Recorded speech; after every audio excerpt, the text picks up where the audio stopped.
Welcome to this explainer. Imagine you're walking into a suspect's room right now. There's a laptop sitting right there on the desk, the screen's glowing, fans are whirring. What you do in the next 60 seconds. It could literally secure the conviction of a mastermind cybercriminal or completely destroy the exact evidence you need to put them away. It's an absolute tightrope walk. So today we're going to look at exactly how the professionals navigate this high-stakes, ticking clock process. Let's dive right in. The thing you have to understand is that digital evidence is incredibly, insanely fragile. Decades ago, if authorities raided a room, the standard move was to just yank the plug right out of the wall to freeze the machine. Today, oh man, doing that is a massive, massive mistake. One wrong move, like a clumsy shutdown or just clicking the wrong folder, and boom, you alter timestamps, you trigger malware, or you completely wipe the system memory. And just like that, a simple mistake lets a criminal walk free because the evidence is no longer pristine. To prevent that kind of catastrophic mistake, the entire investigation hinges on what we call data acquisition. Now, this isn't just dragging and dropping files onto a flash drive. No, this is a rigorous, heavily documented, and forensically sound process. The golden rule here? You are collecting, copying, and preserving evidence without altering a single bit of the original data. Literally, not one bit. Every single step you take has to be completely repeatable by another expert and, crucially, legally defensible in front of a judge.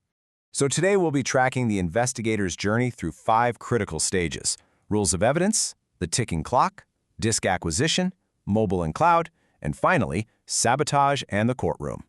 Starting off with Stage 1, rules of evidence, and establishing forensic soundness.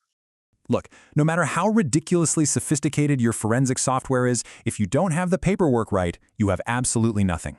Gathering evidence without proper legal authority, like a search warrant or explicit consent, is just straight up illegal, plain and simple.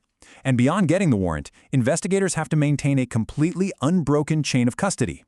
We're talking detailed documentation of exactly who collected, handled, and transferred the evidence, with timestamps and signatures at every single handoff. If there is even a tiny gap in that chain, the forensic soundness is shattered, and all that brilliant technical data is rendered totally inadmissible. Moving right along to Stage 2, the ticking clock, capturing volatile data. Okay, so now we are at the actual device. Investigators can't just start grabbing things at random. They are guided by a standard called RFC 3227, which dictates the order of volatility. Basically, you have to perform live acquisition starting from the most volatile sources down to the least. At the very top, you've got CPU registers and live RAM. These disappear the fastest. If you kill the power to that machine, you instantly wipe out everything at the top of that list. You really only get one shot. And there is some seriously juicy stuff hiding right there in live RAM. We're talking the absolute holy grail for investigators. Plain text passwords, encryption keys that can literally unlock the rest of the hard drive, active network connections, and running malware. Investigators extract this goldmine using specialized tools like WinPMM or Lime. And honestly, my favorite part? In extreme cases, say a device is locked and about to die, they will sometimes preserve the memory by literally freezing the RAM chips with liquid nitrogen. It's called a cold boot attack, and it stops the data from degrading before they can dump it. Just incredibly cool science. Which brings us to Stage 3, disk acquisition, where we freeze time on hard drives. So once that highly volatile memory is locked down, the focus shifts to the hard drive itself. But here's the catch. If you plug a suspect's hard drive directly into your own computer, your operating system is going to immediately start writing background data to it. It'll update timestamps, create hidden indexing files, and basically ruin the evidence. To stop that, investigators use hardware write blockers. These things are brilliant. They act almost like bulletproof glass for the evidence. They let the investigator's computer read the suspect's drive, but they physically intercept and block any attempt to write data back to it. Look, but don't touch. Not a single accidental byte gets altered. When it is actually time to copy the drive, investigators have a choice, but they vastly prefer the physical acquisition method. This creates a raw, exact bit-for-bit duplicate of the entire drive, usually saved in a courtroom-approved format called E01. So why is this so much better than a logical acquisition, which just copies the active files? Because a physical copy grabs all the invisible areas of the drive, the unallocated space, the slack space, the deleted files, all that hidden digital real estate where criminals think they've covered their tracks. But, of course, modern technology loves to throw a wrench in the works. Solid-state drives, or SSDs, are a massive nightmare for forensic analysts. They use a built-in garbage collection feature called TRIM, along with wear leveling. Basically, the drive is actively and permanently zeroing out deleted data in the background just to keep itself running fast. So if a suspect deletes an incriminating file on an SSD, Trim's going to obliterate it shortly after. That's why immediate hardware imaging is absolutely crucial. Before that, data just vanishes forever into the void. Moving out from the PC, we hit stage 4, mobile and cloud, the modern frontiers. When we're talking about smartphones, the stakes skyrocket. For an investigator holding a suspect's phone, the most terrifying scenario isn't a complex password, it's a sudden remote wipe command sent over the cellular network by a co-conspirator. Picture this. You're holding the phone, and suddenly the screen goes black, a little logo pops up, and the entire device factory resets itself right in your hands. Game over. To defeat that remote wipe threat, investigators have to immediately cut all radio signals. If the phone's unlocked, boom, airplane mode, instantly. If it's locked, they drop it straight into a physical Faraday bag. It's a specially lined pouch that blocks all Wi-Fi, cellular, and Bluetooth signals from getting anywhere near the device. And only when it's safely isolated back in a lab do they plug it into industry-standard forensic tools like Cellebrite or Graykey to actually begin the extraction. But extracting that mobile data is a real balancing act. Investigators constantly weigh the depth of the evidence they need against the very real risk of destroying the device entirely. A logical extraction over USB is pretty safe, but, limited. A physical, full-bit copy gets you a lot more data, but it's really tough on modern encrypted phones.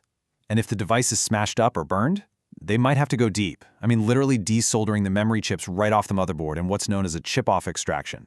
It gives you great data, but the risk of permanently frying the chip is incredibly high. Meanwhile, the sheer scope of digital evidence has just exploded. Collecting evidence from the cloud means serving legal subpoenas to tech giants like AWS, Azure, or Google just to pull API and audit logs. And then there's the wild west of IoT, the Internet of Things. Investigators are now extracting critical location, audio, and activity data from the most everyday items. We're talking your home smart speaker, your connected fridge, or even the infotainment system right there in your car. It's everywhere. And finally, stage 5, sabotage and the courtroom, where investigators have to actually prove the case. Look, digital adversaries aren't just sitting back and letting this happen. They fight back hard, using sophisticated sabotage techniques known collectively as anti-forensics. They'll hide behind full-disk encryption like BitLocker or Veracrypt. They use file shredders for secure deletion. They do something called time stomping, where they maliciously alter file creation dates just to totally scramble the investigative timeline. They'll even deploy self-destructing malware designed specifically to derail forensic analysis. So with all that going on, how does an investigator actually prove to a judge that the criminals didn't alter the data and that the police didn't accidentally change it either? Well, they rely on cryptographic hashing. Algorithms like MD5 or SHA-256 act exactly like a digital DNA test for computer files. You run an entire hard drive through this algorithm, and it spits out a unique fixed-length string of letters and numbers that represents that exact specific state of the data. The absolutely crucial point here is verification. The hash of the original source drive and the hash of the acquired copy the investigator makes, they have to match. Exactly. Character for character. If even a single binary bit is out of place, say a suspect managed to change 1 pixel in a hidden image, or an investigator accidentally hit save on a document, that hash completely changes. And a mismatched hash, that means the evidence is tainted, and it's almost certainly getting thrown right out of court. To guarantee that nightmare scenario doesn't happen, labs use intense post-acquisition quality assurance. Beyond verifying those perfectly matching hash values, they check that the digital image is actually readable. They lock the original master evidence in a secure vault and only ever do their analysis on working copies. And to top it all off, a second, fully independent examiner has to verify the whole process. It's a multi-layered defense to make absolutely sure the forensic soundness holds up under brutal legal cross-examination. All of this just perfectly captures the constant, high-stakes, cat-and-mouse game of digital investigations.